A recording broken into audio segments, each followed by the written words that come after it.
As you make your way through the Land of Shadow, it's only a matter of time before you'll be forced to contend with the poster boy of Elden Ring's new expansion.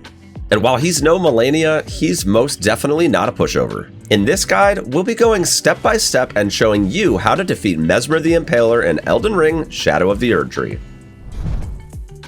When you first encounter Messmer in the Dark Chamber of Shadow Keep, he wastes absolutely zero time showing you how powerful he is, immediately leaping across the room and making everything go boom.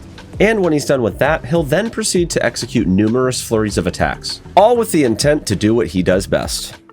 They don't call him the Impaler for nothing. Messmer's attacks seem overwhelming at first, but if you focus on learning the moves, you'll find that you'll have ample opportunity to punish his combos after he finishes them. And with that, let's go over all the different ways he will live up to his name as the Impaler.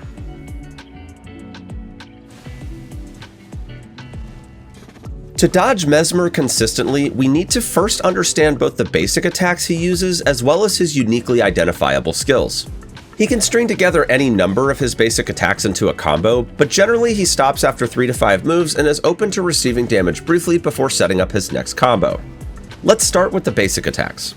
There's a move I call the Flame Slap, where he draws his hand across his body, igniting the area in front of him. This is typically used only once per combo.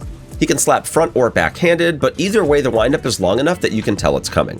He has a couple of slashes, usually only 1 or 2 in some combos, which can be one after the other or weaved in between other moves. If it's a spinning slash, it's almost always punishable except on rare occasions. And on even more rare occasions, he can double slash into a spinning slash. There's also his thrusts, which are unsurprisingly his main choice.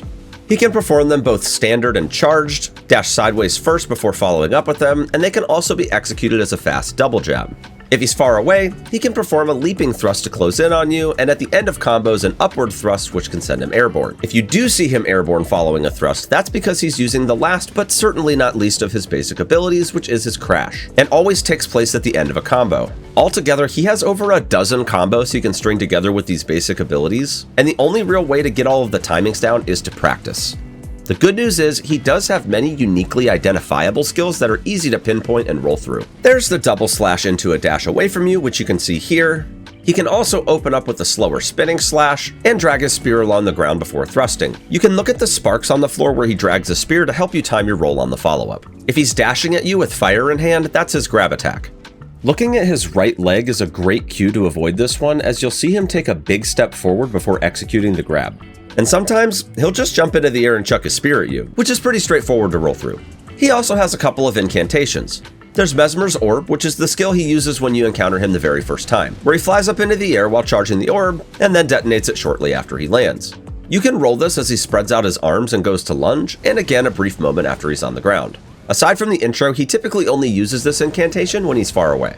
Occasionally, he'll cast Flame Serpent, which is pretty simple to roll and avoid, but be careful that you don't roll right into a combo. And to wrap up phase 1, there's 2 fire-based skills you'll want to be aware of as well.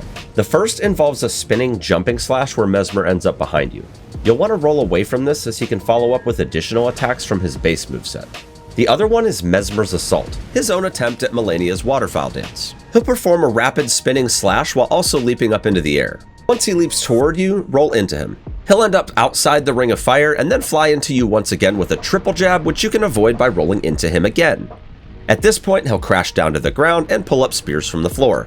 For both of these, you can roll twice with the same timing as you do for Messmer's Orb. That covers phase 1, and when you get him to 50% health, things start to get pretty crazy. After witnessing an absolutely epic cutscene, Messmer gains the ability to shapeshift into an abyssal serpent and assault you with some new attacks, some of which are very similar to that of the god-devouring serpent. In the intro, and occasionally throughout phase 2, his orb now gets slammed down in the jaws of the serpent, but despite its intimidating look, the roll timing is exactly the same as Messmer's orb in phase 1.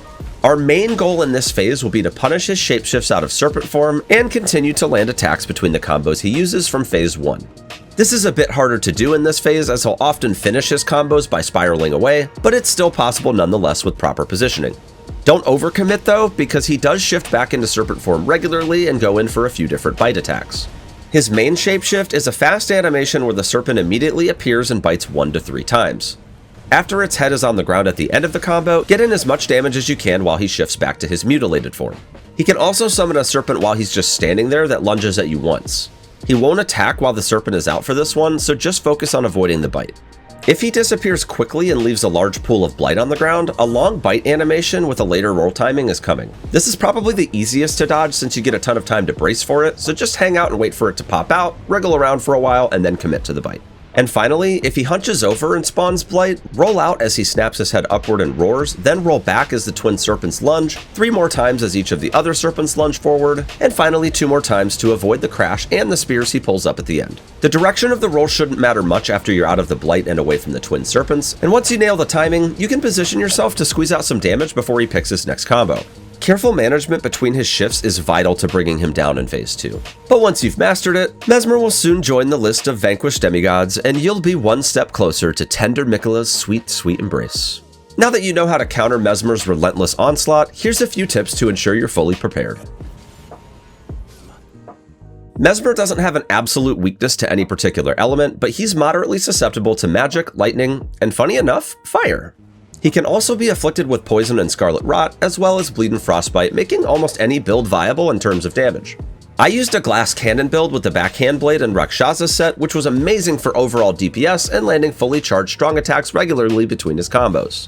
I wouldn't normally suggest a build like this, but for what you're about to see, it was perfect. Obviously, his attacks mostly revolve around fire damage, so I recommend heavy fire resistance in addition to bolstering your damage type of choice with your talismans, armor, and physic. You'll have ample opportunities between combos to hit him, so feel free to bring any weapon you like. If you plan on using summons, Horn Scent is available inside the boss room, which is a bit different than what you might expect. His attacks apply bleed, so if you're running a bleed build yourself, you'll potentially get several procs throughout the fight. Of course, you can bring a Spirit Ash as well to round out your squad, but be aware as most of his abilities cover a large area, so you'll need to push out a lot of damage quickly before your summons die if you want to make the best use of them. And with that, it's time for a demonstration of the techniques we just covered. I'll preface it by saying that I try to record a decent fight in the demonstrations for these guides, allowing for a couple of mistakes on my part, namely because it's totally okay to make mistakes. But for this one, I wanted to do something truly special. So without further ado, please enjoy this Messmer kill, but this time, we're doing it hitless.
Thanks so much for watching, and I really hope you enjoyed that hitless fight.